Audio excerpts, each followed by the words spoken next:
Hello everyone, welcome to Dragon's Soul Modding. Today we're going to be covering the project Immersive Quest with Matthiaswagg. Could you explain the project to the audience? Yeah, so Immersive Quest is a project that's going to add a bunch of new quests to Skyrim, but not filler quests like the one that are in Skyrim where you're supposed to fetch some mammoth tusks for some random lady in Whiterun or something. These are quests like Blood on Ice where they'll really draw you in and make you interested and actually make you think and try new things. Where'd you get this idea from? Well, I played Oblivion a bit after I played Skyrim, after it first came out, and it made me realize how sort of bad Skyrim's quests were. Like, a lot of them were just kill some bandits or whatever, and there wasn't actually a lot of real content to a lot of the quests. They were very few, and it was really not as interesting, and it made me really enjoy Oblivion a lot more to see those types of quests, so I wanted to bring that to Skyrim. When did you first start modding Skyrim and using the creation kit? About 7 months ago, I think it was. I've only been modding for like 4 months or so, and I really don't know much about scripting or many of the things that you do for your project. Yeah, well, I mean, it was just something I was more interested in. I'd done a bit of modding for Oblivion, and thought maybe I could try it out for Skyrim. It was really different, but I spent a lot of time learning, and once I had, it got easier and easier. And it's really something I'm interested in, so that helped. Can you name some of the quests that are in your mod? Yeah, I don't want to give too many spoilers, but we've got a few new Daedra quests, one for Sheogorath, one for Vermina in the works, and then we've got one in a Dwemer ruin, and then another one in Windhelm that sort of highlights the racism that is really going on there and makes it more immersive, I think. Another one in Whiterun about a group of bandits, and you go off to kill each of them. Again, I don't want to be too detailed about it, but we've got a lot more in the works, too. How do you usually design your quests? What is your criteria for designing them? Well, we always want them to be interesting and have a lot of content, just so they're not too much like Skyrim's quest that we really were trying to avoid. You want to have moral choices because a lot of Skyrim's quests are very black and white, be good or be bad, but in reality there's a lot more to actual life than that.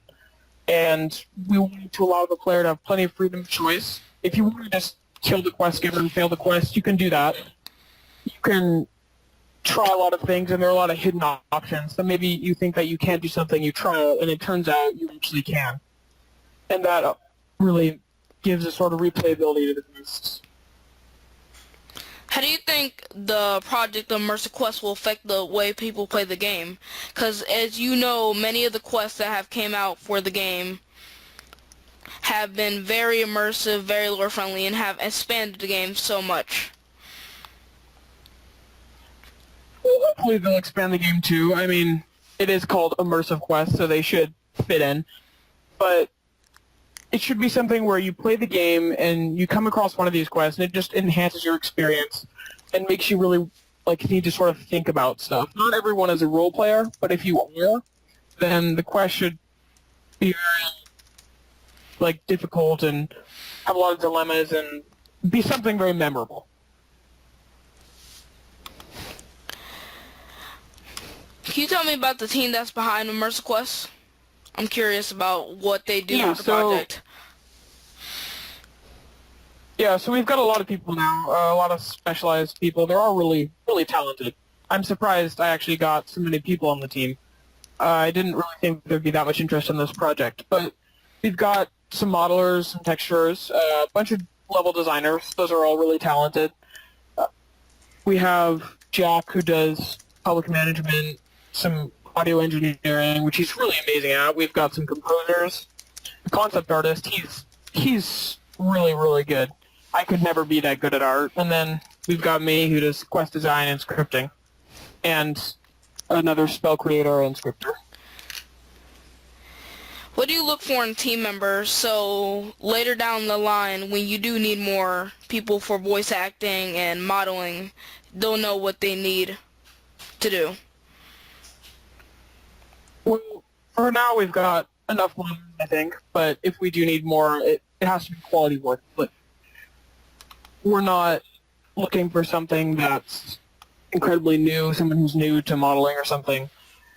We just want quality stuff, so it's as good, if not better, than the stuff already in-game, and can be another memorable part of our quests. For voice actors, you got to be able to convey the character really well. Another part of the quest that we want is really believable characters. And so you should be able to put a lot of emotion into your voice, fit the role quite well, and hopefully have some good sound quality so we don't have to edit it so much, and it'll make it a lot harder for us that way. Since I don't do quest design that often, I wonder, what is the process behind creating your quests? Well, first we make the dialogue. We make the dialogue and the assets first, so levels, models, anything that needs to be used for the quest. And then we send the dialogue off to the voice actors so they can start getting that done while I'm creating the quest. Then I make everything, all the NPCs and stuff that need to be in the quest, and set up all the quest stages, and then I hook it all up with some scripting, and I set up all the dialogue with all the conditions it needs, so everything can fit together and create the experience that the quest should. Is it a difficult job to do? It really depends on the quest. Some of them, the more linear ones, aren't quite as hard, though a few of them have aspects to them that do make them harder, like gameplay stuff, like some unique gameplay that we want that's very different from perhaps what you've seen in Skyrim before. That can be harder to script. But it's the quests that have a lot of choices, which we do have quite a few of, are harder because you have to design almost multiple quests within one quest to have like different paths and choices you can take. You also work for Beyond Skyrim. How is the process for working with that? You're a scripter and quest designer, correct? Yeah, so I don't want to give too much away about that either, but basically I joined relatively recently, but they've got it set up really well. It's a huge team. It's set up so well for what they're doing, and I feel like a lot of teams that are so large would be able to work together very well, but they've got a great system set up of claims where everybody like has their own thing to do and it all fits together, and they've got some really great team members, and they're a lot of fun to work with, but they're also really, really talented. Alright, since we don't want to go too much into that, how do you come up with the quest ideas? I'm really interested in Caught in the Backstreets.